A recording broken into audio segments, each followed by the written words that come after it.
Hello everyone, welcome back to Target for IQ. आज की class में हम एविडेंस के मोस्ट इंपॉर्टेंट क्वेश्चंस करेंगे और ये वो क्वेश्चंस हैं जो आपके प्रीवियस ईयरली हर एग्जाम में पूछे हुए क्वेश्चंस हैं। And I am pretty much sure जिस बच्चे ने अपने बेरेट अच्छे से कवर कर लिए हैं और ये एमसीक्यूज कवर कर लेगा तो आपके एविडेंस में यानी आरजीएस में जो आप एविडेंस के क्वेश्चंस आएंगे उसमें 90 to 95 क्वेश्चंस आपके यहीं से कवर हो जाएंगे। ठीक, तो आइए एविडेंस के क्वेश्चंस करते हैं। पहला क्वेश्चन है, A fact is said not to be proved in Evidence Act. पहला option when it is disproved. Second option after considering the matters before it, the court believes that it does not exist. Third, when a prudent man considers that the fact does not exist. And fourth, when it is neither proved nor disproved. तो बताइए इसका कौन सा correct option होगा। तो इसका correct option है option number D. ठीक, सेकंड क्वेश्चन हमारा, fact under section 3 of Indian Evidence Act means first option the truth as proved in the court of law with the help of witnesses. Second, facts as narrated by the client to the lawyer. Third, belief of a person in the existence of certain things. And last, anything, state of things or relation of things capable of being perceived by the senses. इसका हिंदी में question यहाँ पे दे रखा है, साक्ष्य भारतीय साक्ष्य अधिनियम की धारा 3 के तहत तथ्य का अर्थ है पहला ऑप्शन गवाहों को मदद से कानून की न्यायालय से साबित हुआ सच। सेकंड, ग्राहक द्वारा वकील को सुनाए गए तथ्य। थर्ड, किसी वस्तु के अस्तित्व में किसी व्यक्ति का विश्वास। एंड लास्ट, चीजों की कोई भी स्थिति या चीजों का संबंध इंद्रियों द्वारा बोधगम्य हो। तो बताइए कौन सा इसका करेक्ट ऑप्शन होगा। क्वेश्चन नंबर सेकंड का इसका है ऑप्शन नंबर डी। ठीक, question number 3, as per preamble of Indian Evidence Act 1872 the purpose of this act is पहला option to provide, define and amend the law of evidence.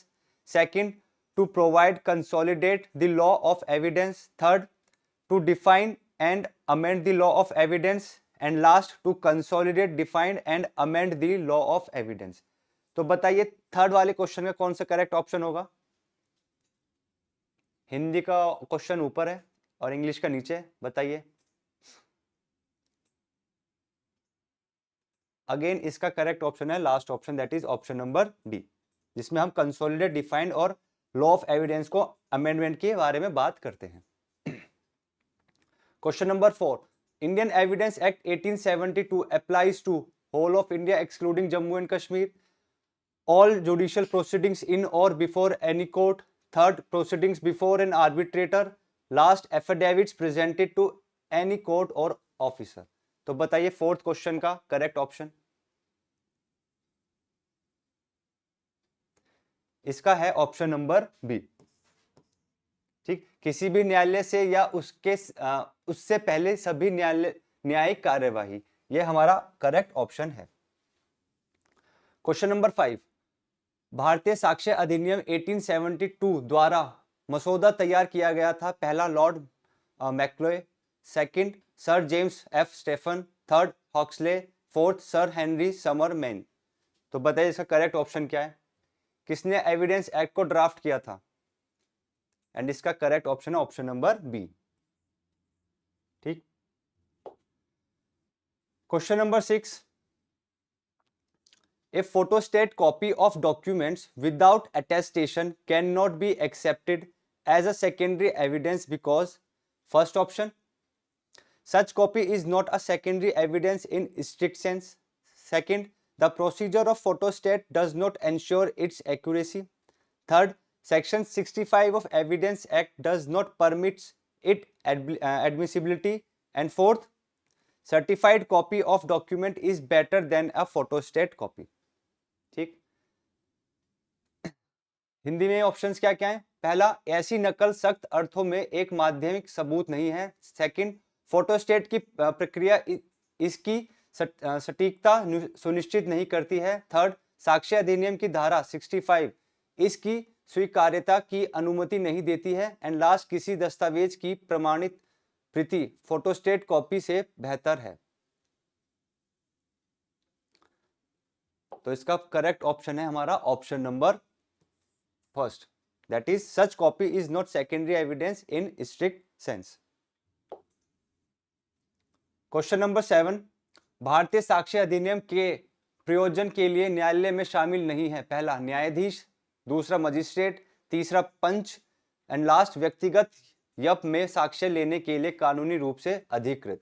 English में, court for the purpose of evidence act does not include पहला जज, second magistrate, third arbitrator and fourth personally legally authorised to take evidence.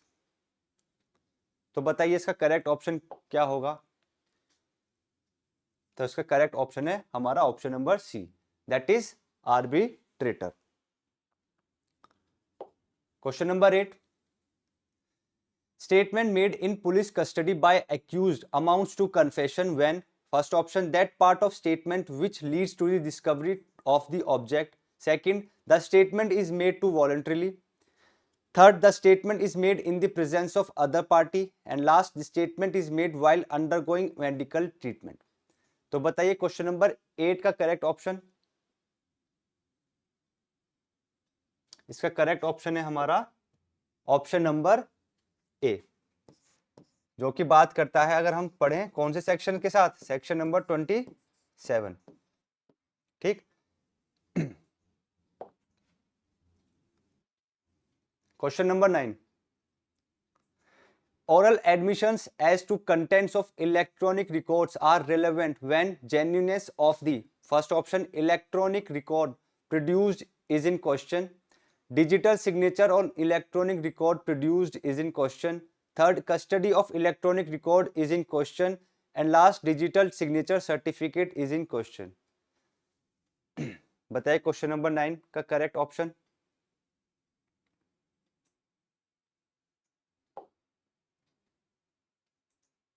इसका correct answer है option number A.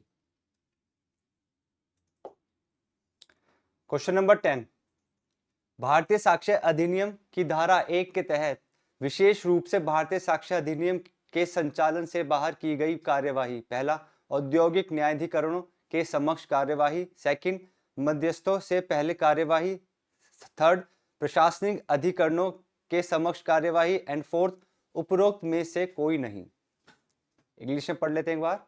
Under section 1 of evidence act, proceedings which are specifically excluded from the operation of evidence act, पहला proceedings before industrial tribunal, second proceedings before arbitrators, third proceedings before administrative tribunals and last none of the above. तो इसका correct option है हमारा option number B, that is proceedings before arbitrators. Question number 11, which of the following is not a document as per provisions of Indian Evidence Act? पहला map, दूसरा words लिथोग्राफ्ड, तीसरा inscribed on a stone, fourth a piece of metal with inscription that was used to cause fatal injury।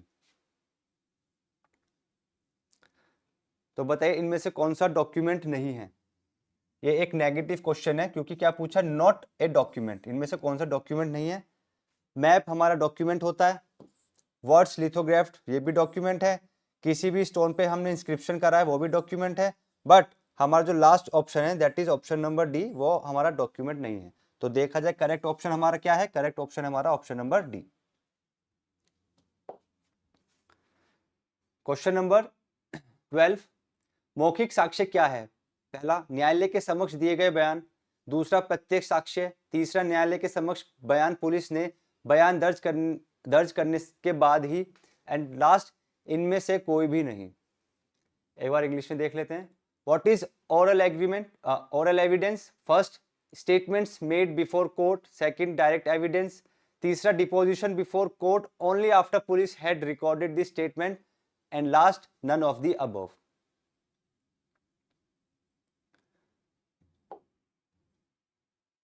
तो oral evidence क्या होता है? Statements made before court, हम उसको बोलेंगे आपका oral evidence. Question number 13, proof of a fact for the purpose of evidence depends on first rigid mathematical demonstration. Second, probability of its existence. Third, accuracy of the statement. And last, none of the above.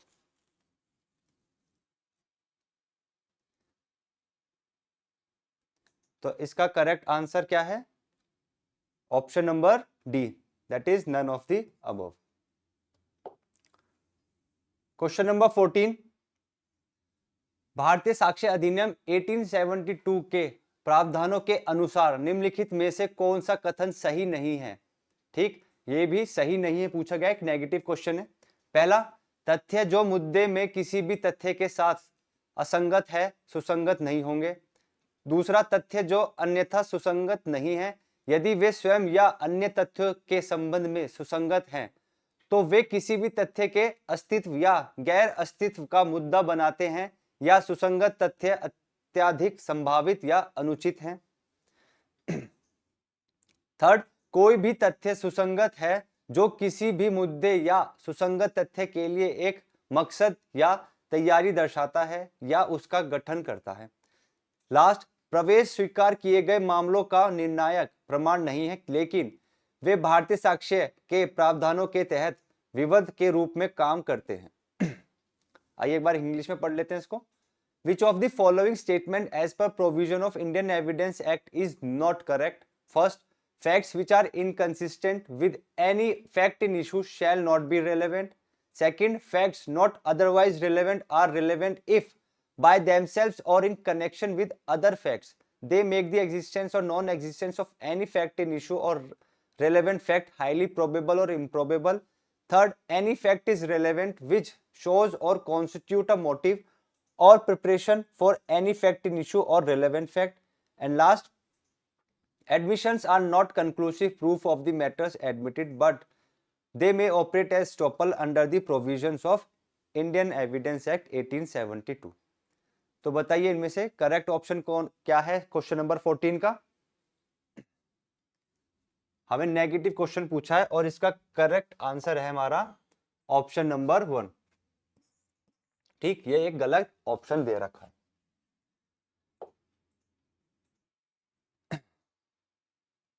Question number 15. Document produced for the inspection of the court includes written document, caricature, electronic record, inscription on stone. Select the following answer using the code given below quotes. तो अब इसमें से बताना है कि कौन चारों option में से हम डॉक्यूमेंट की कैटेगरी में किस किनको रखते हैं. पहले ऑप्शन में दिया हमारा ऑप्शन नंबर 1 और 4 यानी कि रिटन डॉक्यूमेंट और इंस्क्रिप्शन ऑन स्टोन. बी में दिया है फर्स्ट सेकंड फोर्थ. सी में दिया है फर्स्ट सेकंड थर्ड फोर्थ यानी कि चारों की बात करिए. एंड डी में दिया है first second and fourth, sorry first second and third. तो बताइए क्वेश्चन नंबर 15 का करेक्ट ऑप्शन क्या होगा? डॉक्यूमेंट्स कौन कौन है? रिटन डॉक्यूमेंट भी डॉक्यूमेंट है, कैरिकेचर भी है, इलेक्ट्रॉनिक रिकॉर्ड भी है और इंस्क्रिप्शन ऑन स्टोन. तो यानी कि ऑप्शन नंबर सी हमारा करेक्ट ऑप्शन है. Question number 16. यह है कि एक निश्चित स्थान पर निश्चित क्रम में कुछ वस्तुओं को व्यवस्थित किया जाता है. पहला ऑप्शन एक तथ्य है, दूसरा एक राय है, तीसरा एक दस्तावेज है एंड लास्ट एक मकसद है. इंग्लिश में that there are certain objects arranged in a certain order in a certain place. First option is a fact, second is an opinion, third is a document, last is an motive. ये तो simple सा है. इसका correct option है हमारा option number ए. ये सब क्या है? ये एक फैक्ट की कैटेगरी में आते हैं. Question number 17. फैक्टम प्रोबेंडम मींस पहला option conclusive fact, second the fact that is probable, C the fact that has to be believed, last the principal fact to be proved. पहला ऑप्शन हिंदी में निर्णायक तथ्य, सेकंड तथ्य यह है कि संभावित है, थर्ड तथ्य यह है कि विश्वास किया जाना चाहिए एंड लास्ट साबित होने वाला प्रमुख तथ्य. तो फैक्टम प्रोबेंडम का अर्थ क्या होता है? क्वेश्चन नंबर 17 में करेक्ट ऑप्शन बताइए. तो इसका करेक्ट ऑप्शन है हमारा वो प्रिंसिपल फैक्ट्स, वो मेन फैक्ट्स केस के जिसको प्रूव करना है, फैक्ट्स टू बी प्रूव्ड, वो होते हैं फैक्टम प्रोबेंडम. Question number 18. भारतीय साक्ष्य अधिनियम 1872 की अभिव्यक्ति द्वारा विधि की अखंडनीय उपधारणा को इंगित किया गया है। पहला, उपधारणा कर सकेगा। सेकंड, उपधारणा करेगा। थर्ड, निश्चायक सबूत। एंड थर्ड, उपरोक्त सभी। एक बार हिंदी पढ़ लेते हैं। Irrebuttable presumptions of law are indicated by the Indian evidence act by the expression of may presume, shall presume, conclusive proof या all of the above। ठीक, तो इसका करेक्ट ऑप्शन क्या होगा? हमारा होगा कंक्लूसिव प्रूफ। क्या बोलते हैं हम इसको? हम इनको बोलते हैं conclusive proof. Question number 19, under evidence act what has not been mention, यानी एविडेंस एक्ट में इनमें से क्या मेंशन नहीं किया गया? पहला, रेलेवेंसी ऑफ एविडेंस। दूसरा, एडमिसिबिलिटी ऑफ एविडेंस। तीसरा, वेट ऑफ एविडेंस। या fourth, all of the above.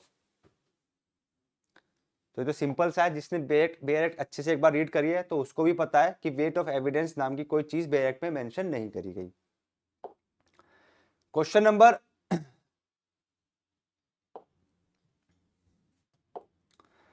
20, the term evidence means and include oral evidence, documentary evidence, electronic records produced for the inspection of the court या last all of the above. तो साक्ष्य में क्या क्या चीजें आती हैं? खाली ओरल एविडेंस आएगा, डॉक्यूमेंट्री आएगा, खाली इलेक्ट्रॉनिक रिकॉर्ड्स या सब आएगा? तो इनमें से सब आएगा, क्योंकि खाली हमसे क्या पूछा है? सिर्फ और सिर्फ एविडेंस। तो ओरल भी एविडेंस होता है, डॉक्यूमेंट्री भी, इलेक्ट्रॉनिक भी। तो all of the above are correct. Question number 21, A fact under section 3 of Indian evidence act means and includes. पहला option, anything capable of being perceived by the senses.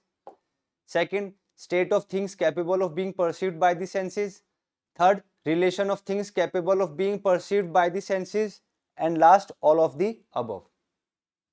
तो जिसने bare act अच्छे से पढ़ी है, section 3 को अच्छे से पढ़ा है, वो बता सकता है कि फैक्ट की परिभाषा में क्या इंक्लूड होता है। तो फैक्ट की परिभाषा में ये सब इंक्लूड होता है। तो ऑप्शन नंबर डी जो है हमारा एक करेक्ट ऑप्शन है, all of these. Question number 22, भारतीय साक्ष्य अधिनियम के संबंध में निम्नलिखित में से कौन सा कथन सही नहीं है? अगेन एक नेगेटिव क्वेश्चन पूछा गया है। ठीक, पहला ऑप्शन है न्यायालय में मध्यस्थ भी शामिल है। सेकंड, धातु प्लेट पर और शिलालेख एक दस्तावेज है। तीसरा, किसी तथ्य को तब सिद्ध नहीं किया जाता तब जब उसे ना तो सिद्ध किया जाता है और ना ही उसे अस्वीकृत किया जाता है। एंड लास्ट, किसी व्यक्ति के स्वास्थ्य की स्थिति एक तथ्य है। एक बार इंग्लिश में देख लेते हैं। Question number 22, in relation to evidence act which of the following statements is not correct? पहला, court includes arbitrators. Second, inscription on a metal plate is a document. Third, fact is said to be not proved when it is neither proved nor disproved. And third, state of a person's health is a fact। तो इसका correct option होगा हमारा option number ए, क्योंकि court में क्या है? Arbitrators को हम इंक्लूड नहीं करते। तो क्वेश्चन क्या है? नेगेटिव पूछा है, तो हमें नेगेटिव आंसर देना, तो ये हमारा सही ऑप्शन है।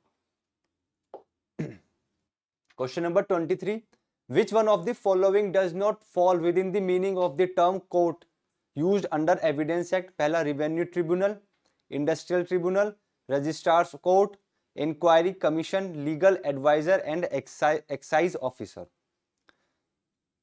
तो इन चारों ऑप्शन में से कोर्ट की परिभाषा में कौन फॉल नहीं करता? क्वेश्चन नंबर 23, एंड इसका करेक्ट ऑप्शन है ऑप्शन नंबर डी। चलिए next question, question number 24, under evidence act evidence does not include. ठीक, पहला option, identification proceedings, condition of witness at the time of giving evidence. Third, fact of which judicial notice is taken. And last, all of the above. Evidence में से इन चारों option में से किन किन को एविडेंस में इंक्लूड नहीं किया गया? तो आइडेंटिफिकेशन परेड एविडेंस नहीं होता, ओ सॉरी, आइडेंटिफिकेशन प्रोसीडिंग्स ये एविडेंस की कैटेगरी में नहीं आता। Condition of witness at the time of giving evidence, ये भी नहीं आता। ठीक, fact of which judicial notice is taken, ये भी एक एविडेंस नहीं है। एंड लास्ट है ऑल ऑफ द अबव। तो हमारा करेक्ट ऑप्शन क्या होगा? Option number D. Question number 25, under evidence act the term evidence may be given in all cases about, पहला option facts in issue only, second relevant facts only, third facts in issue and relevant facts only, and fourth none of the above. तो बताइए question number 25 का correct option क्या होगा? इसका correct option है option number सी, केवल विवाचक तथ्य और सुसंगत तथ्यों में, यानी कि हम फैक्ट इन इशू और रेलेवेंट फैक्ट दोनों के रिगार्डिंग हम एविडेंस दे सकते हैं।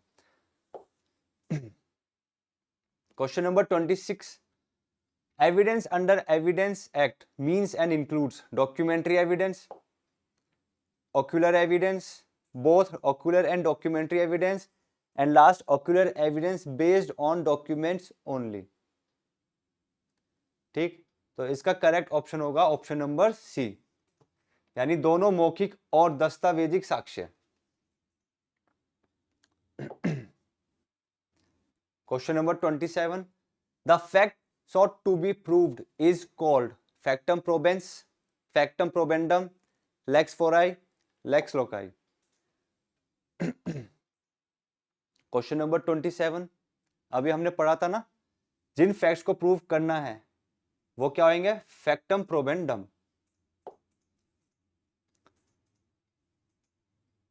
Question number 28, A is accused of murder of B at his trial, which of the following will not be a fact in issue? पहला, that A intended to cause B's death, second, that A had received grave and sudden provocation from B, that A caused B's death by beating him with a club, and third, that A had gone to field with a club। तो question number 28 का correct option क्या होगा? कि fact in issue में से किन को include नहीं किया जाएगा इन चारों ऑप्शंस में से?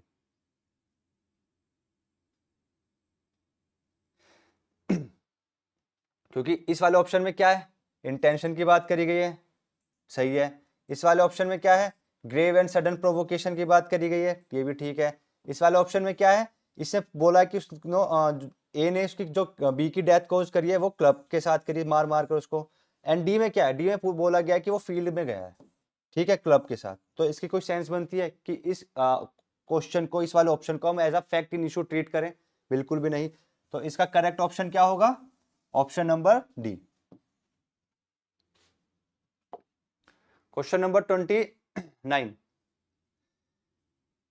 ए पर बी की हत्या का प्रयास किया जाता है, जानबूझकर उसकी हत्या कर दी जाती है जिससे उसकी मृत्यु हो जाती है। पहला ऑप्शन, डंडे के साथ ए की पिटाई बी, सेकंड, इस तरह की पिटाई से बी की मौत का कारण, थर्ड, बी साक्ष्य मृत्यु कारित की है, एंड डी उपरोक्त सभी। एक बार इंग्लिश में देखते हैं। A is tried for murder of B, intentionally beating him with a club, causing his death. Which of the following facts are in issue? पहला, A is beating B with club, second, A is causing B's death by such beating, third, A is intention to cause B's death, and third, last, all of the above। तो 29 में all of the above, यानी कि सारे जितने भी option दे रखे हैं ये फैक्ट इन इशू हो सकते हैं। Question number 30, a fact is conclusive proof of another fact if that fact is proved, then the court can call upon a party to prove another fact। Second, the court can allow opposite party to adduce the evidence to disprove another fact। C, both A and B are correct, and last, the court shall regard another fact as proved। तो बताइए question number 30 का correct option क्या होगा? Correct option है हमारा option number D. ठीक, न्यायालय एक अन्य तथ्य को प्रमाणित करेगी, कंक्लूसिव प्रूफ में यही होता है। Question number 31, what is shall presume in regard to a fact? पहला, फाइनल प्रूफ, दूसरा, कोर्ट में presume that fact is proved, C court shall presume the fact is proved unless it is disproved, and last none of the above. तो इसका correct option है हमारा option number सी। और ये हमें कहां से पता चलता है कि करेक्ट है? सेक्शन नंबर 4, जहां पे मे प्रिज्यूम शैल प्रिज्यूम कंक्लूसिव प्रूफ के बारे में बताया है।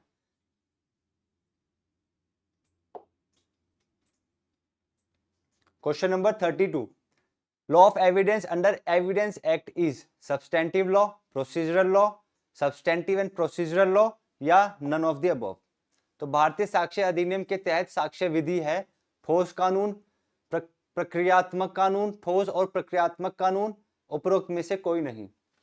तो बताइए ऑप्शन क्वेश्चन नंबर 32 का करेक्ट ऑप्शन, यानी कि ये एक प्रोसीजरल लॉ है, दैट इज प्रक्रियात्मक कानून। क्वेश्चन नंबर 33, अभियुक्त का आचरण सुसंगत है, पहला धारा 8 भारतीय साक्ष्य अधिनियम में, धारा 10, धारा 11, धारा 12। ठीक। क्वेश्चन नंबर 33 को इंग्लिश में पढ़ेंगे। Conduct of accused is relevant under section 8, 10, 11, 12। तो सेक्शन नंबर 8 में कंडक्ट के बारे में बताया है, option number A is correct. Question number 34, under which one of the following sections of evidence act the doctrine of res gestae has been dealed with, यानी ये जो डॉक्ट्राइन है ये कौन से सेक्शन में बताई गई है, ये पूछ रहा है। पहला option of section 5, section 6, section 7 and section last है नन ऑफ द अबव। तो ये तो ज्यादा टाइम देने की जरूरत नहीं है, हम सबको पता है सेक्शन नंबर 6 में बताया गया है। क्वेश्चन नंबर 35, पोटेशियम साइनाइड को प्रशासित करके ए और बी की हत्या का कोशिश की जाती है। तथ्य यह है कि ए ने बी की हत्या से ठीक पहले पोटेशियम साइनाइड खरीदा है के तहत सुसंगत है। धारा 4 में, धारा 8, 9 या 10। इंग्लिश मीडियम वाले एक बार यहां पढ़ लें। A is tried for murder of B by administering potassium cyanide. The fact that A has purchased potassium cyanide just before the murder of B is relevant under section 4, 8, 9 या section number 10। तो बताइए option question number 35 का correct option क्या होगा? कहां पे fall करेगा ये? 4 में, 8 में, 9 में या 10 में? तो इसका करेक्ट ऑप्शन है option number B, that is section number 8। Question number 36, things said or done by a conspirator in reference to common design is relevant fact under which section of Evidence Act? Section 11, 13, 10 या 12? ये कौन से section में बताया गया है? जितना भी ये सब लिखा है, कौन से सेक्शन में बताया गया है? 11 में, 13 में, 10 में, 12 में। तो इसका करेक्ट ऑप्शन है हमारा ऑप्शन नंबर सी। ठीक। क्वेश्चन नंबर 37, भारतीय साक्ष्य अधिनियम का कौन सी धारा एजेंसी के सिद्धांत पर आधारित है? धारा 7, 8, 9 या 10? ठीक।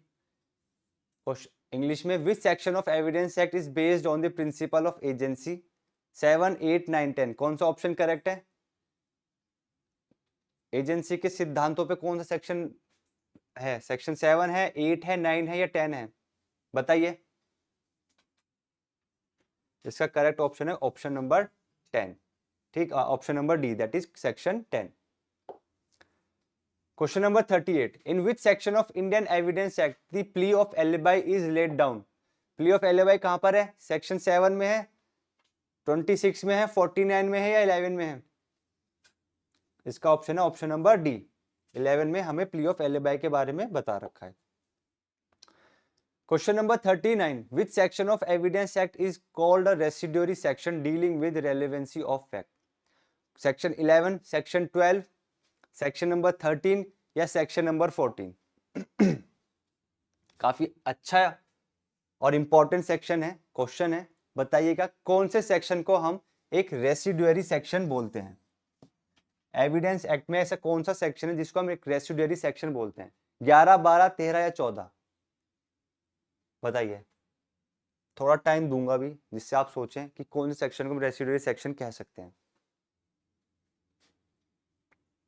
इसका करेक्ट ऑप्शन है हमारा option number 11, that is option A, section 11।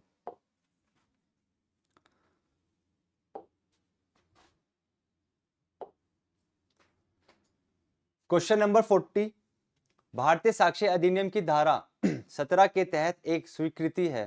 पहला ऑप्शन केवल एक मौखिक बयान, दूसरा केवल एक दस्तावेजी बयान, तीसरा एक मौखिक दस्तावेज या इलेक्ट्रॉनिक रूप से निहित एक बयान। तीन ही ऑप्शन है, चलो आपके लिए अच्छा हो गया, तीन में से आपको डिसाइड करना है। ठीक, इंग्लिश में admission under section 17 of evidence act is only oral statement, तीसरा documentary statement, third oral documentary और electronic statement in electronic form. तो इसका ऑप्शन है हमारा ऑप्शन नंबर सी।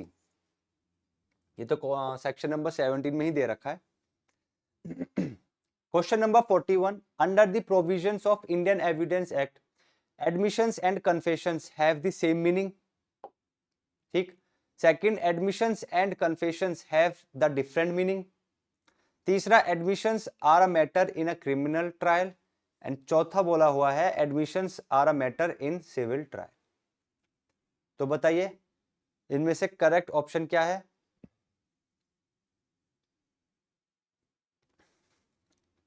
क्योंकि यहां पे क्या पूछा है, एडमिशन के बारे में भी पूछा है और कन्फेशन के बारे में पूछा है। ठीक, सेम तो है नहीं ये दोनों, तो ये ऑप्शन हमारा गलत हो गया। डिफरेंट है, सही है, तो एक बार रखते हैं ऑप्शन में, देखते हैं थर्ड और फोर्थ क्या बोलता है। Admissions are a matter in criminal trial, ऐसा जरूरी नहीं है। ठीक, confessions are a matter in civil trial, ये तो बिल्कुल ही गलत हो गया। तो करेक्ट अप्रोप्रिएट ऑप्शन हमारा ऑप्शन नंबर बी। तो क्वेश्चन नंबर 41 का ऑप्शन बी हमारा एक करेक्ट आंसर है। क्वेश्चन 42, निम्नलिखित में से कौन सा कथन सत्य है? स्वीकृति है, इस मामले के निश्चयात्मक सबूत स्वीकार किए गए। सेकंड, इस मामले का निश्चयात्मक सबूत नहीं है लेकिन साक्ष्य अधिनियम के कुछ प्रावधानों के तहत विविध के रूप में काम कर सकता है। थर्ड, इस मामले के निश्चयात्मक सबूत को स्वीकार किया गया है और हमेशा विविध के रूप में काम किया गया है। एंड लास्ट, मामलों का निश्चयात्मक सबूत नहीं है। एक बार इंग्लिश में पढ़ते हैं। Which one of the following statement is true? Admissions are conclusive proof of the matter admitted. Second, not conclusive proof of the matter admitted but may operate as estoppel under certain provisions of Evidence Act. Third, conclusive proof of matters admitted and always operate as estoppel. And fourth, not conclusive proof of the matter. तो बताइए 42 का correct option क्या है? Option number B. ठीक, question 43, भारतीय साक्ष्य अधिनियम की धारा 17 के तहत स्वीकृति है केवल लिखित, केवल मौखिक, लिखित या मौखिक दोनों, एंड लास्ट उपरोक्त में से कोई भी नहीं। तो ये तो हम सबको पता है, 217 के तहत स्वीकृति है वो लिखित और मौखिक दोनों रूप में हो सकती है।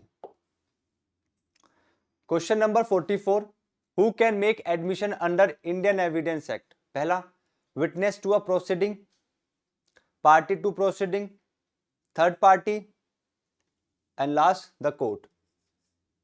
तो एडमिशन यानी कि स्वीकृति कौन कर सकता है? पहला, एक कार्यवाही के गवाह, सेकंड, आगे बढ़ने के लिए पक्षकार, तीसरा एक तीसरी पक्षकार, एंड चौथा न्यायालय। तो क्वेश्चन नंबर 44 का करेक्ट ऑप्शन क्या है? पार्टी टू प्रोसीडिंग, यानी कि option number B. Question number 45, the term admission in Indian evidence act involves consent, agreement, submission या नन ऑफ द अबव। ठीक, एडमिशन में क्या इन्वॉल्व होता है? कंसेंट, एग्रीमेंट, सबमिशन या नन ऑफ द अबव। तो इनमें से कुछ भी नहीं है। Question number 46, give the correct answer. All the admissions are confessions, but all confessions are not admission. The statement is correct. Second option, the statement is not correct. Third option, the statement is partly correct and partly incorrect. And fourth statement, all the above statement are incorrect. तो 46 का correct option क्या है? Option number B होगा या सी होगा?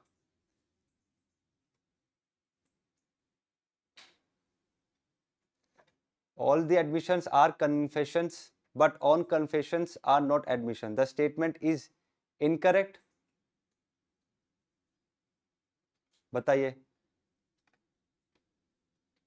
Question number 46, option number B.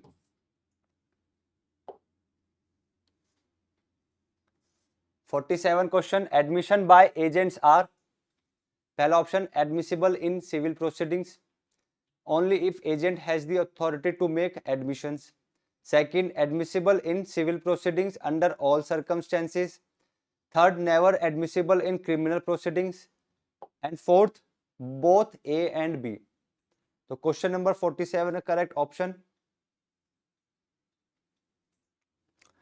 both A and C is correct. Question number 48. Admissions bind the maker in so far as it relates to facts, question of law, both question of facts and of law, neither A nor B.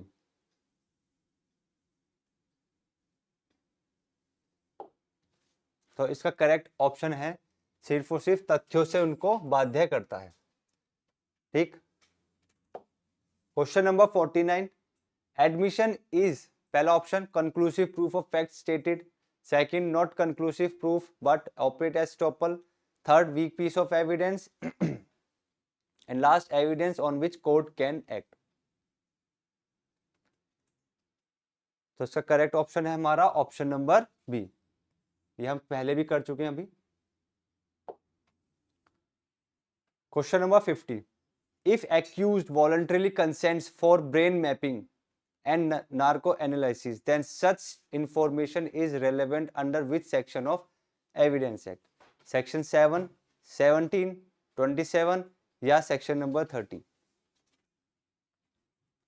बताइए। Question number 50 का correct option,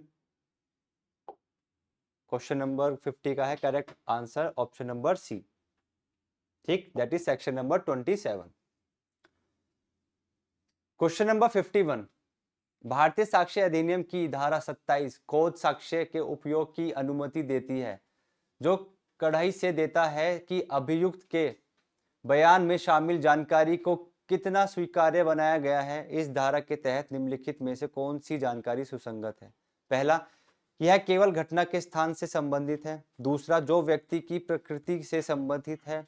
तीसरा, यह object के पिछले उपयोगकर्ता से संबंधित है। एंड लास्ट, अभियुक्त द्वारा दी गई जानकारी जैसा कि इस तथ्य से स्पष्ट रूप से संबंधित है जिससे पता चला। एक बार इंग्लिश में पढ़ लेते हैं। Section 27 of evidence act permits the use of discovery evidence which lays down strictly as to how much of information contained in the statement of accused is made admissible.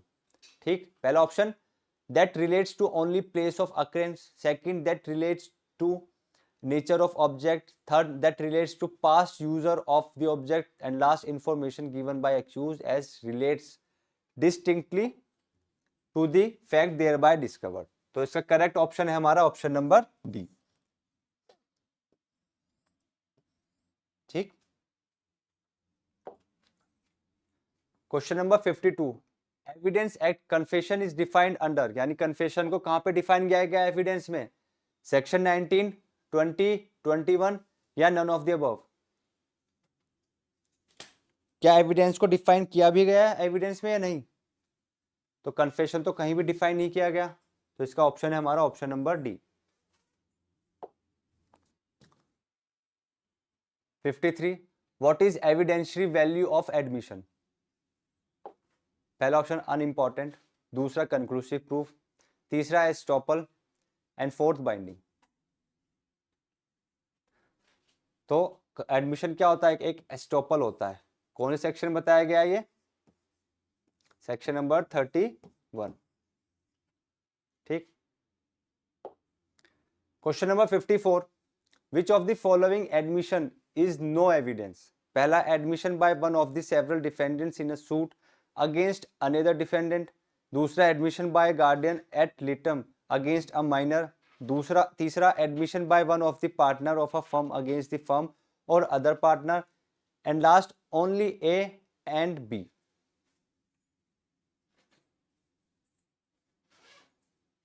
बताइए इसका करेक्ट ऑप्शन क्या है, जिसको हम जिस admission को हम evidence नहीं मानेंगे।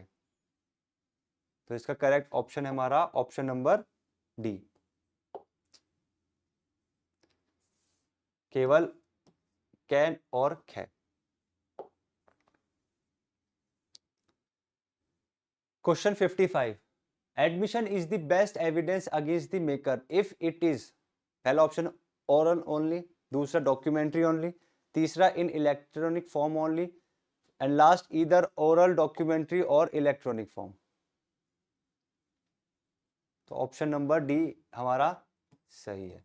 ठीक है, चाहे ओरल हो, डॉक्यूमेंट्री हो या इलेक्ट्रॉनिक फॉर्म में हो, हम उसको एक एविडेंस के रूप में कंसिडर करेंगे। क्वेश्चन नंबर 56, निम्नलिखित में से कौन सा कथन भारतीय साक्ष्य अधिनियम की धारा 17 के तहत स्वीकृति के संबंध से सही नहीं है? पहला, स्वीकृति सबूत की अनुमति के रूप में संचालित। दूसरा, स्वीकृति एक बयान है जो जरूरी है कि एक ही हित के खिलाफ है। तीसरा, एक बयान जो तथ्य इन इशू या सुसंगत तथ्य के रूप में कुछ अनुमान सुझाता है, स्वीकृति हो सकता है। एंड लास्ट, यह आमतौर पर विसंगत है कि इसके लिए एक स्वीकृति बनाया गया है।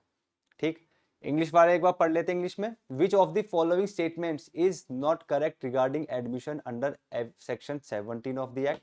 पहला ऑप्शन है admission operates as waiver of proof. दूसरा, admission is a statement which is necessarily against one's own interest.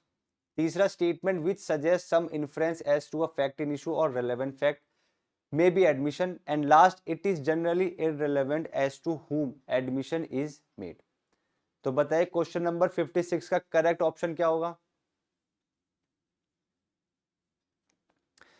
Correct है इसका option number B, that is admission is a statement which is necessarily against one's own interest.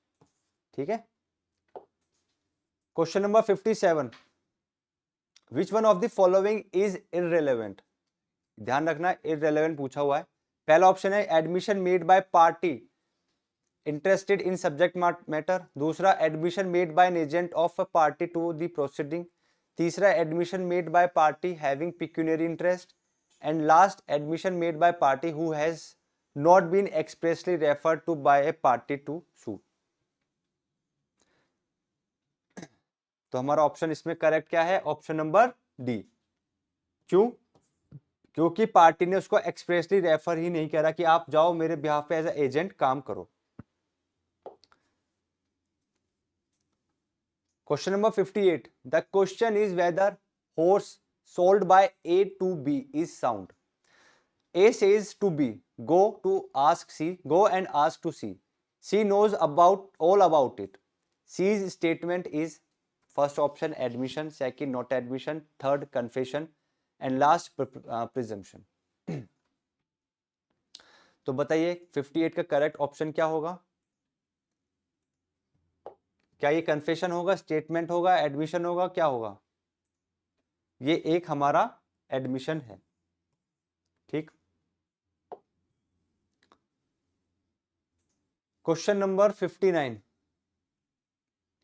ए पर चोरी का माल प्राप्त करने का आरोप है जिससे उन्हें चोरी होने का पता चलता है। वह यह साबित करने की पेशकश करता है कि उसने उन्हें उनके मूल्य से नीचे बेचने से इनकार कर दिया। निम्न में से कौन सा सही है? पहला, ए बयानों को साबित कर सकता है हालांकि स्वीकृति की प्रकृति में, क्योंकि वे मुद्दे में तथ्यों से प्रभावित आचरण के परिचायक हैं। दूसरा, ए बयानों को साबित नहीं कर सकता क्योंकि वे स्वयं सेवारत प्रवेश कर रहे हैं। तीसरा, ए बयानों को साबित नहीं कर सकता क्योंकि आरोपी के रूप में वह अपने बचाव में गवाह नहीं हो सकते। एंड लास्ट, ये सभी गलत हैं।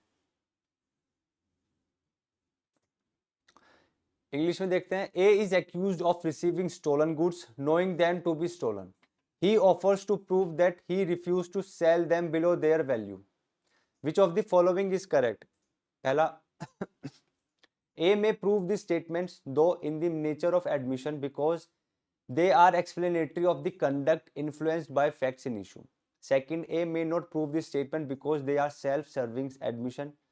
Third, A may not prove the statement because as accused he cannot be a witness in his own defense. And last, all these are incorrect.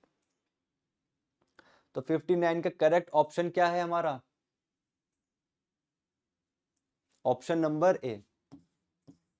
और ये कहां से, ये वाला एग्जाम्पल कहां से आया है? Section number 20, no, section number 21।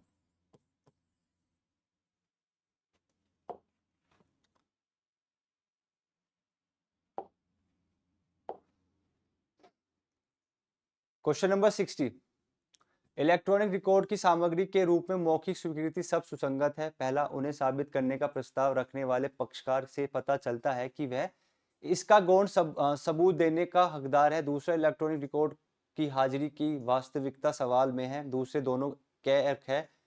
And last, उपरोक्त में से कोई नहीं। इंग्लिश में, oral admission as to contents of electronic records are relevant when first option, party proposing to prove them shows that he is entitled to give secondary evidence of the same. Second, genuineness of the electronic record produced is in question. And third, both A and B. And last, none of the above. तो बताइए कौन सा correct option है question number 60 का? इसका correct option है हमारा option number B. ठीक। Question number 61,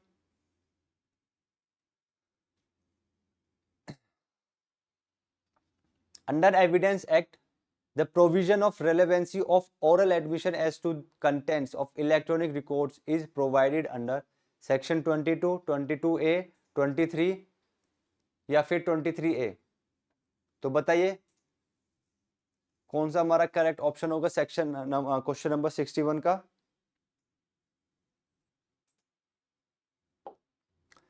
option number B, that is section number 22A।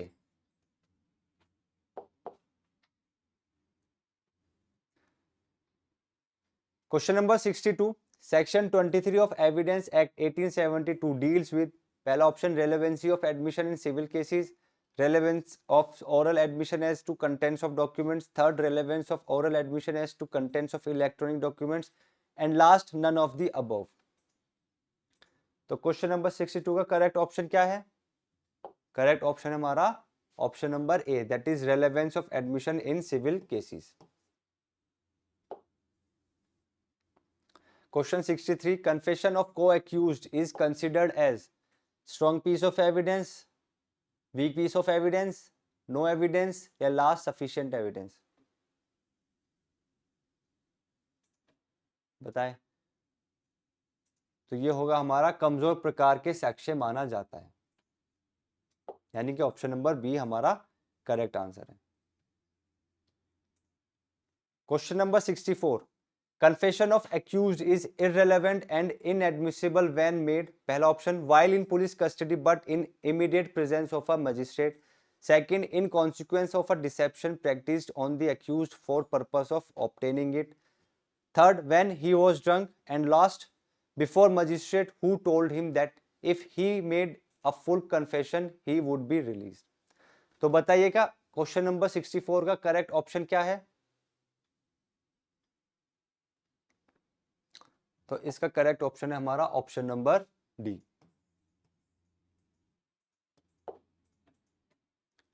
Question number 65, A voluntary confession is admissible in evidence when made to a police officer, second, when made to a magistrate of competent jurisdiction, third, when made to a village sarpanch with request to save him from police, and last, when made to a police officer who kept him in custody।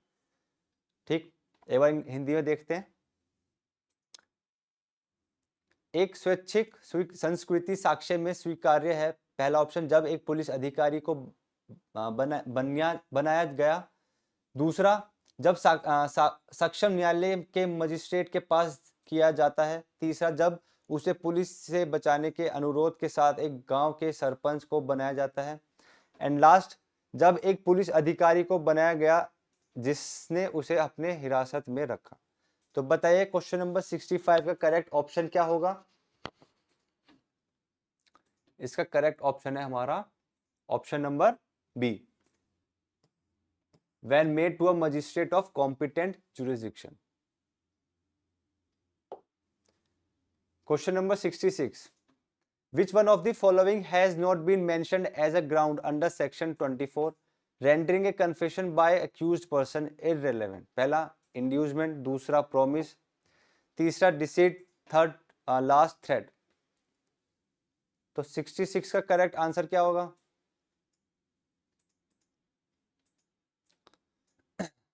उत्प्रेरणा, वचन, छल या धमकी? तो इसका correct option है option number C. ठीक।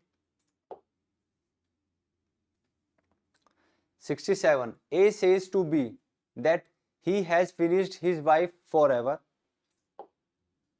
Under Evidence Act, this statement amounts to admission, confession, statement या all of the above.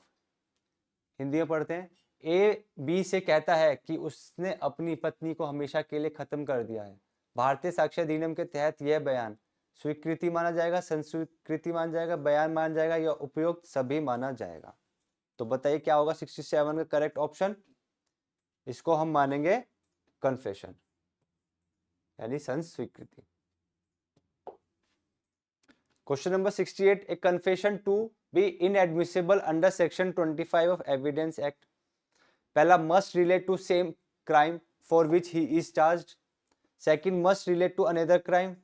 Third, may relate to the same crime और any other crime. And last, none of the above. तो बताइए question number 68 का correct option क्या होगा हमारा? Option number C, may relate to the same crime और any other crime. 69.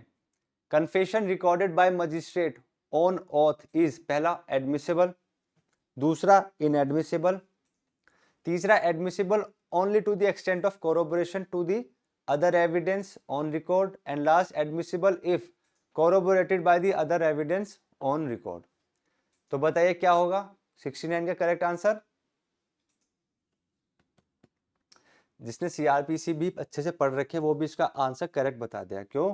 क्योंकि जो हमारा कन्फेशन है वो रिकॉर्ड पे होता ही नहीं है और अगर लेते हो तो उसको हम इनएडमिसिबल मानेंगे। ठीक। सेक्शन नंबर क्या होगा सीआरपीसी का? 164 में इस बारे में बता रखा है। ठीक है। क्लोज हमारा 4। ठीक। और क्लोज 5 में क्या है? जब हम स्टेटमेंट रिकॉर्ड करते हैं किस पर? ओथ पर। Question number 70। भारतीय साक्ष्य अधिनियम की धारा 26 के तहत प्रयुक्त पुलिस हिरासत शब्द का मतलब निम्नलिखित में से कौन सा है? पहला, एक आरोपी व्यक्ति से पहले पुलिस की शारीरिक उपस्थिति। दूसरा, एक आरोपी व्यक्ति की पुलिस द्वारा अप्रत्यक्ष नियंत्रण। तीसरा, एक आरोपी व्यक्ति पर पुलिस द्वारा कुछ प्रतिबंध। एंड लास्ट, पुलिस द्वारा आरोपी व्यक्ति पर किसी तरह की निगरानी और प्रतिबंध। इंग्लिश में पढ़ते हैं। The term police custody under section 26 of evidence act means which of the following? पहला, physical presence of police before accused. दूसरा, indirect control by the police on the accused. Third, some restrictions by the police over accused. And last, some kind of surveillance and restrictions ये S है, some kind of surveillance and restrictions over the accused person by the police. तो बताइए police custody क्या मानेंगे हम चार option में से?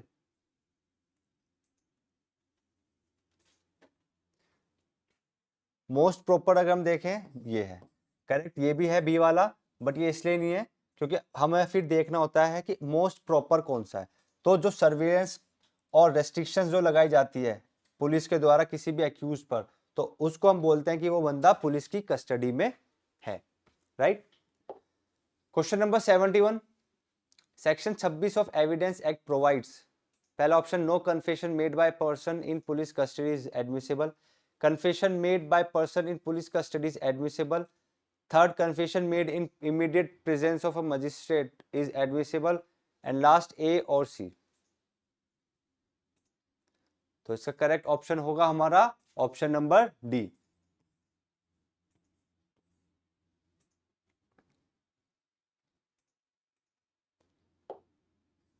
Question number 72, a discovery of fact under section 27 of evidence act includes, पहला ऑप्शन था object produced, the place from which object is produced, knowledge of the accused to existence of object, and all of the above. तो correct option हमारा क्या होगा, सारे के सारे ये जितने भी ऑप्शंस दे रखे हैं। ठीक। Question number 73, what is the meaning of retracted confession, पहला option confession which is subsequently confirmed, confession which is subsequently assured, confession which is subsequently retracted, and last none of the above.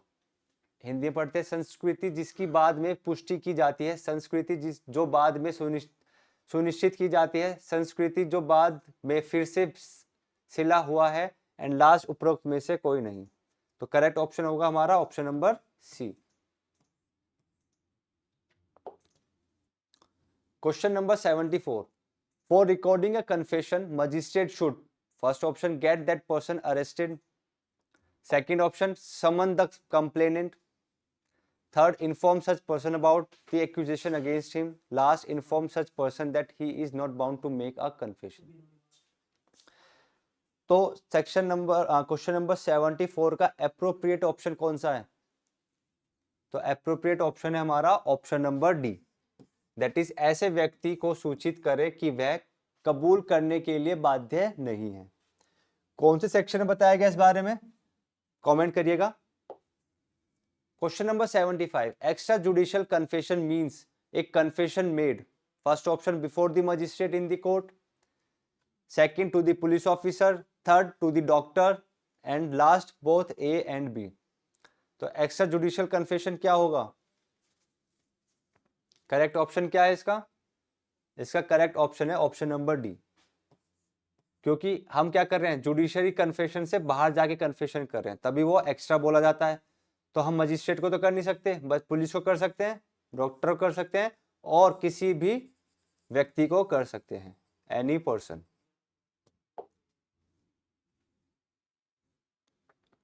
Question number 76, essential requirement for application of section 27 of evidence act are, first option, person giving information must be accused of any offense, second, person must be in police custody, third, person may or may not be in police custody, and last A and B both।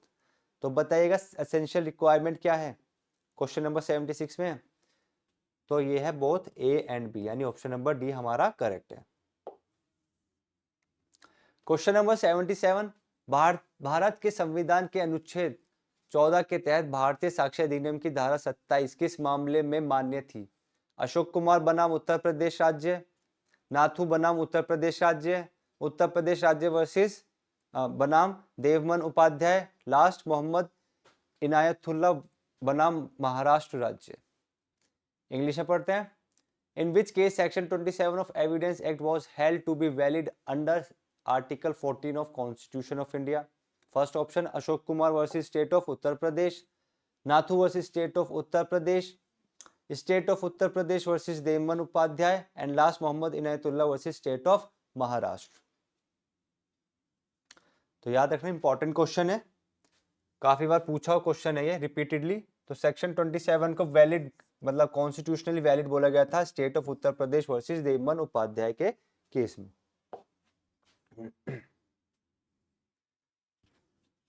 Question number 78. According to the Indian Evidence Act, information received from accused person by police officer is relevant if directly received by a police officer in his presence, second, received while the accused is in custody of a police officer, third, fact is discovered in consequence of it, and last, it amounts to admitting the commission of offense by him।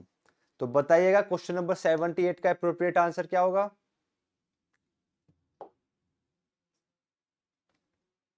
इसका correct answer है option number D. ठीक, ये इसका correct option है। 79 mandatory requirement of section 27 of evidence act is that accused must be in police custody, accused must be in judicial custody, accused must be on bail, accused must plead guilty। तो बताइए option question number 79 का क्या होगा? accused must be in police custody. accused police custody में होना चाहिए, चाहे जो इंफॉर्मेशन उसने दी हो वो कन्फेशन की तरह ट्रीट हो या ना हो, बट वो पुलिस कस्टडी में होना जरूरी है।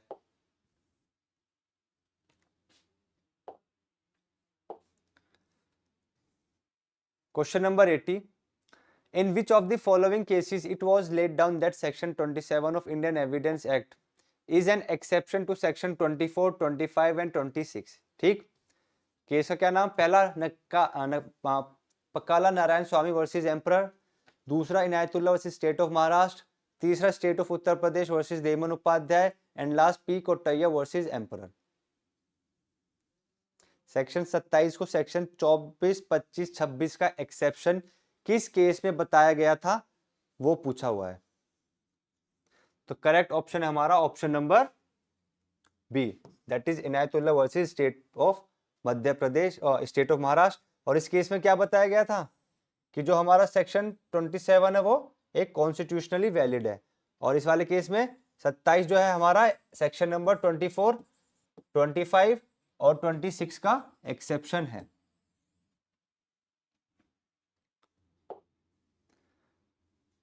Question number 81, an information supplied by accused under section 27 of the evidence act shall be recorded.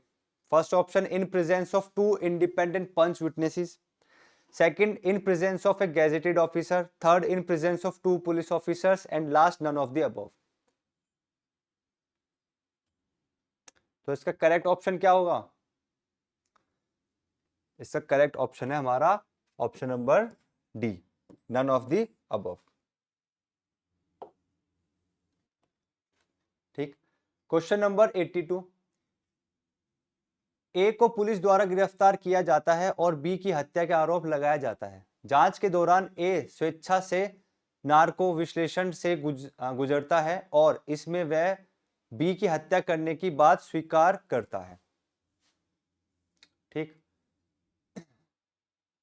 पहला ऑप्शन, संस्कृति सुसंगत है और दृढ़ विश्वास का एकमात्र आधार हो सकता है। दूसरा, संस्कृति विसंगत है। तीसरा, संस्कृति सुसंगत है लेकिन पुष्टि की आवश्यकता है।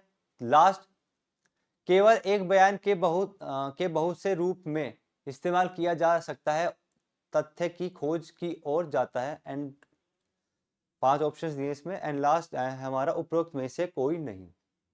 एक बार इंग्लिश में देखते हैं। A is accused by police and A is arrested by police and accused of murder of B. During investigation, A voluntarily agrees to undergo narco analysis and therein he confesses to have murdered B. पहला option, confession is relevant and can be sole basis of conviction. Confession is irrelevant. Third, confession is relevant but required corroboration. Last, only that much of A's statement can be used as leads to its discovery of a fact. And last है हमारा none of the above। तो बताइएगा question number 82 का correct option क्या होगा?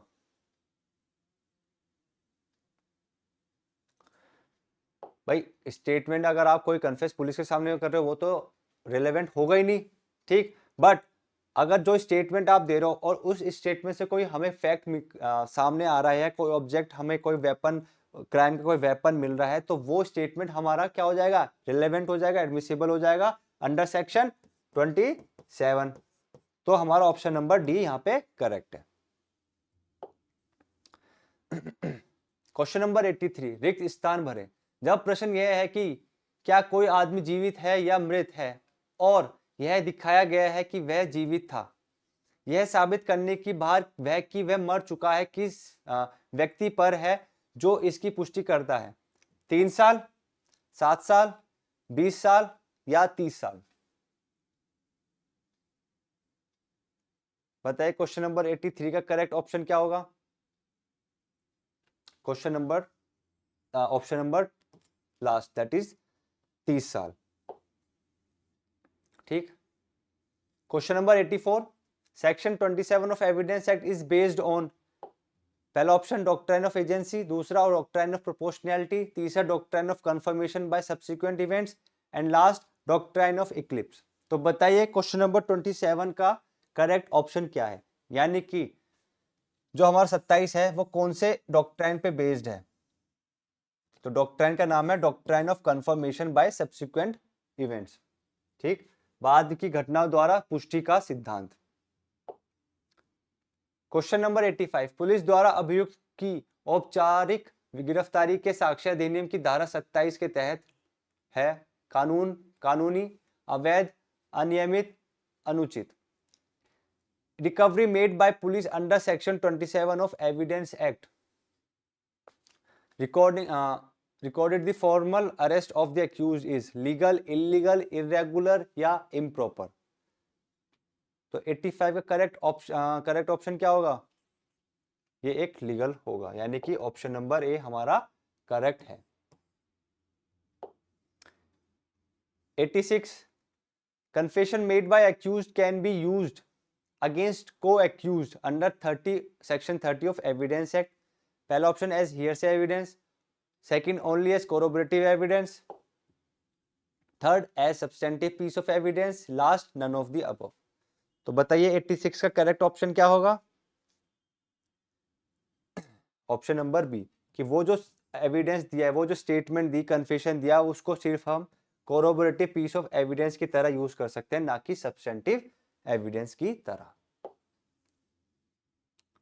Question number 87, under which condition a court में take into consideration the confession of one accused against himself and another person। पहला option if they are tried jointly for same offense, दूसरा if they are tried jointly for different offense, तीसरा if they are tried for same offense but not jointly, last if they are tried for different offenses and not jointly।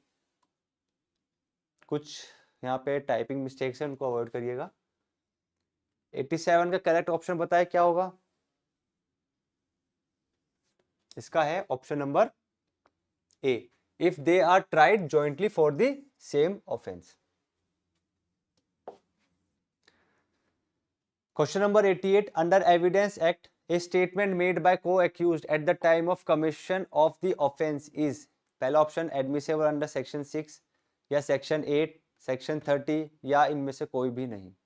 बताइए question number 88 का correct option क्या होगा। statement made by co-accused at the time of commission of the offenses, तो वो क्या होगा, वो registration की कैटेगरी में आ जाएगा। तो कहां पर आएगा, section number C, section number 6।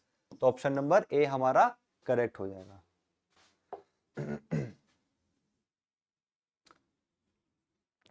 Question number 89, एक सह अभियुक्त की संस्वीकृति की स्पष्ट मूल्य उसके खुद के साथ साथ उसके अन्य गैर सह आरोपित सह अभियुक्तों को क्या है। पहला, इस तरह की संस्कृति सभी सह आरोपियों के खिलाफ सुसंगत है। दूसरा, यह गैर सह अभियुक्त के खिलाफ सुसंगत नहीं होगा। तीसरा, इस तरह की संस्कृति सभी सह आरोपियों के अपराध के परिणाम के लिए है। एंड लास्ट, यदि सह अभियुक्त को स्वीकार किया जाता है तो उसका अपराध स्वीकार कर लिया जाता है, लेकिन उसकी संस्कृति स्वीकार्य नहीं होगी। इंग्लिश में पढ़ते हैं। What is evidentiary value of confession of a co-accused implicating himself as well as his other non-confessing co-accused। ठीक, पहला, such confession is relevant against all co-accused। Second, it shall not be relevant against non-confessing co-accused। Third, such confession amounts to proof of guilt of all the co-accused। And last, if the confessing co-accused is acquitted of the main offense, his confession shall cease to be admissible। तो बताइए question number 89 का correct answer क्या होगा। इसका होगा option number ए। वो जो confession दिया गया है तो वो रिलेवेंट माना जाएगा, बट उसको हम एविडेंस नहीं मानेंगे, वो रेलेवेंट है बट उसको हम कंक्लूसिव नहीं मानेंगे, सब्सटेंटिव एविडेंस नहीं मानेंगे, हम उसको एक कोरोबोरेटिव एविडेंस मान लेंगे। जब हम उसको एक कोरोबोरेटिव एविडेंस मानते हैं तो इसका क्या मतलब है, तो इसका मतलब है वो एविडेंस क्या है, वो एक रेलेवेंट एविडेंस है। तो यहाँ पे क्या हो जाएगा, ये ऑप्शन नंबर ए हमारा एक करेक्ट ऑप्शन हो जाएगा। ठीक, याद रखेगा सेक्शन नंबर 30 में जो दिया गया है कन्फेशन, कि एक व्यक्ति जब कन्फेस करता है और उस कन्फेशन से वो खुद भी फंस रहा है और जो उसके साथ में जो एक्यूज है, को एक्यूज जिसको बोलते हैं, वो भी फंस रहे हैं, तो वो जो कन्फेशन किया गया है उसको कोर्ट कंसीडर करती है। वहां पे लिखा है ना, कोर्ट में कंसीडर सच कन्फेशन। तो जब कोर्ट कंसीडर कर रही है तो इसका क्या मतलब हुआ, वो कन्फेशन रिलेवेंट माना जाएगा। बट इसका मतलब ये नहीं कि वो कन्फेशन सिर्फ और सिर्फ उस कन्फेशन के बिहाफ पे हम उनको गिल्टी साबित कर सकते हैं, ये नहीं माना जाएगा। रेलेवेंट माना जाएगा but doesn't mean that confession will amount to be a substantive piece of evidence. समझ में आया? Question number 90, section 31 of evidence act refers to res gestae, estoppel, res judicata या नन ऑफ दीज। बताइए section 31 को हम क्या बोलते हैं, किस तरीके से रेफर करते हैं, स्टॉपल। ठीक, question number 91, X and Y are jointly tried for murder of Z. It is proved that X said Y and I murdered Z. This confession of Z, first option, may be taken into consideration against Y. Second, may not be taken into consideration against Y because confession was made by X. Second last, may be taken into consideration or not, depends upon facts of case. Last, none of the above is correct proposition of law. तो बताइए 91 का correct option क्या होगा? इसका correct option होगा हमारा may not be taken into consideration against A, against Y. ठीक, question नंबर 92, the principle on which dying declaration is admissible under Indian Evidence Act 1872 is indicated in the legal maxim. ठीक, इन चारों में से कौन से लीगल मैगजीम ऐसी है जो डाइंग डिक्लेरेशन पे बेस्ड है, बताइए। और एग्जाम में काफी इंपॉर्टेंट है, काफी बार पूछा हुआ है। तो ऑप्शन है हमारा option number B.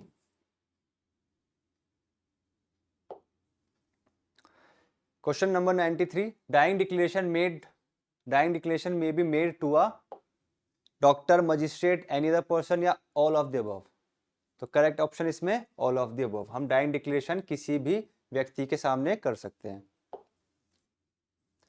Question number 94, relevant facts to consider a statement under section 32 of evidence act are, first option, when it relates to cause of death, दूसरा when it relates to existence of relationship, C when it is made in will or in deed relating to family affair, and last all of the above।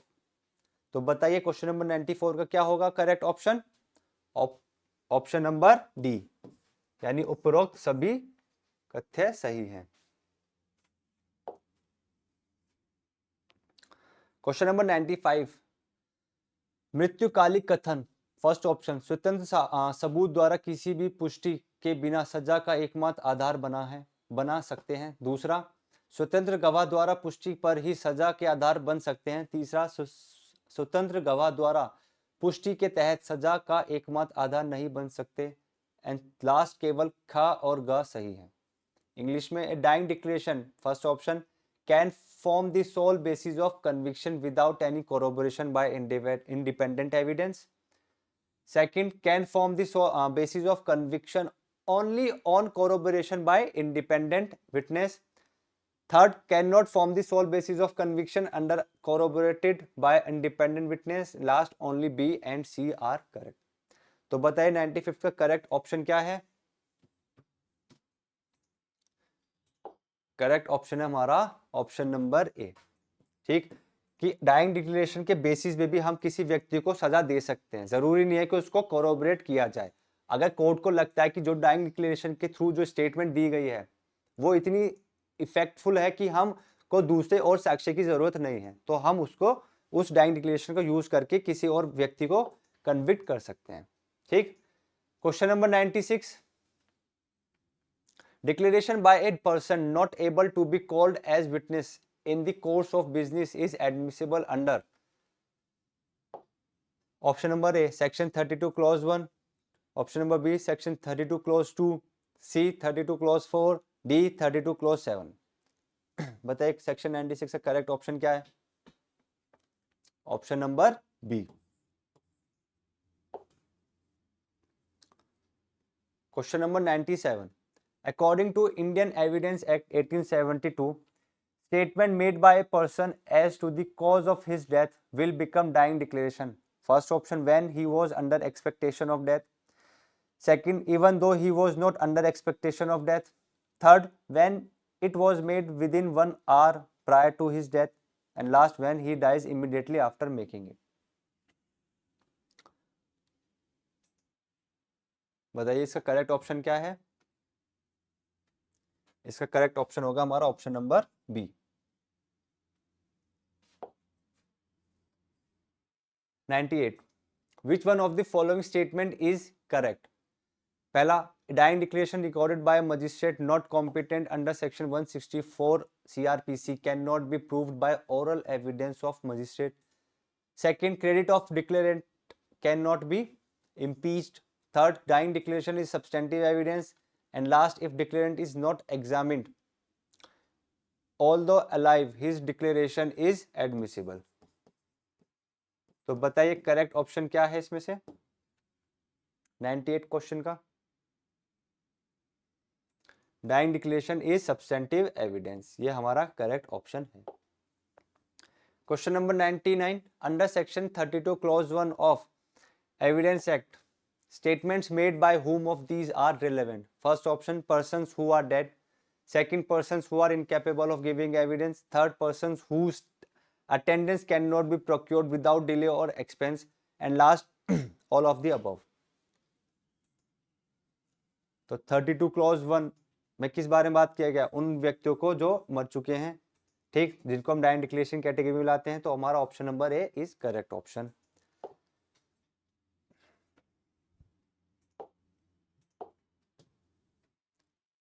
Last question, which of the following section of the Evidence Act provides exception to the rule hearsay evidence is not admissible?